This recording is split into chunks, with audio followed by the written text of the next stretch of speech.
అందరికీ నమస్కారం. నా పేరు శోభ. నేను ఆదిమూల సార్ వాళ్ళ మూడో కూతురు. మా నాన్న పైన వచ్చిన ఈ సంఘటన మేము జీర్ణించుకోలేకపోతున్నాము.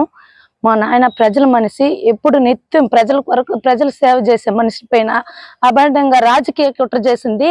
ఆమె ఒక స్త్రీనే కాదు, ఆమె డబ్బులకు లొంగి ఎవరో చెప్పించేసింది. ఎవరో ఆమెకు డబ్బులు ఇచ్చి ఇలా చేయమని మాపింగ్ చేసింది. ఆమె పదవుల కోసం పార్టీ కోసం కష్టపడకుండా పదవులు రావాలంటే ఎలా వస్తుంది?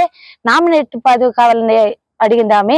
అలా ఇలానా ఇరికించాలి ఆయన్ని అనుకునింది, ఇరికించింది. ఇది మాత్రం మేము జీర్ణించుకోలేము.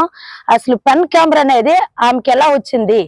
అది వచ్చి ఆ కాస్ట్ వచ్చి 4 లక్షలు 5 లక్షలు ఉంటుంది. ఆమెకి ఆ స్వామత లేదు. అది ఆమె వెంట ఎవరు ఉన్నారు, ఆమె వెనకాల ఎవరో ఉన్నారు, ఆ నాయకుల్ని మాకు తెలియాలి. ఆమె వెంట ఎలా ఈయన ఇరికించాలని చేసినారు. అసలు రాజకీయంగా ఇరికించాలని చూసినారు, అది చేయలేకపోయినారు. ఆయన రెండోసారి కూడా గెలుపొందిన జీర్ణించుకోలేకుండా ఇలా చేయాలని కుట్ర పన్నారు, రాజకీయ కుట్ర చేసినారు. నిజంగా రాజకీయ కుట్రనే. ఆమెకి ఆ పెన్ కెమెరా ఎలా వచ్చింది? ఇంకొకటి ఆమె వెనకాల ఎవరెవరు ఉన్నారు, ఆమెకి అంత ధైర్యం లేదు. ఆమె వెనకాల ఎవరో ఉండి ఈయన ఎలాగ ఇరికించాలి, ఈ ఆదిమూలని దేంట్లో అన్నిట్లో ముందు ఉన్నాడే, ఈయనకి నీతి నిజాయితీ ఉంది, మంచి పేరు ఉంది, లంచం తీసుకులేని నాయకుడు కాబట్టి దీంట్లోనే ఇరికించాలి అని చేసినారు. అసలు సత్యవేడు ప్రజలకి, స్త్రీలకి నేను చెప్పుకున్నది ఒకటే, అక్క చెల్లి అనేసి. మా నాన్నగారు ఎప్పుడు ప్రజలను తిరిగాడు, కుటుంబాన్ని కూడా చూడకుండా ప్రజలను చూసే మన నాయకుడిని ఇలా చేస్తున్నారే. ఆమె బాగుండదు చెప్తున్నాను. అక్క చెల్లు మీరు నమ్మకండి, మా నాన్నగారు మంచి వ్యక్తి, మీకు తెలుసు కదా. 15-20 సంవత్సరాలు ప్రజలే, నా సత్యవేడు ప్రజలే కావాలనేసి ఆయన ఎప్పుడు నిత్యం ప్రజల కోసమే సేవ చేసేవాడు. ఆయన పైన ఇలా నిందలు వేయడం మేము జీర్ణించుకోలేకపోతున్నాము. మీరు సార్ చంద్రబాబు సార్ కూడా మీరు కూడా నమ్మొద్దండి సార్. ఆమె ఈ తెలుగుదేశం పార్టీకే మచ్చ తెచ్చినట్లు చేసింది. ఆమె వెనకాల వైసీపీ వాళ్ళ నాయకులు ఉంటారు నాకు తెలిసి.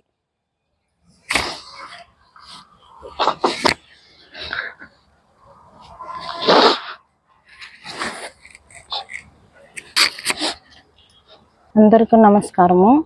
నేను పెద్ద కూతురు.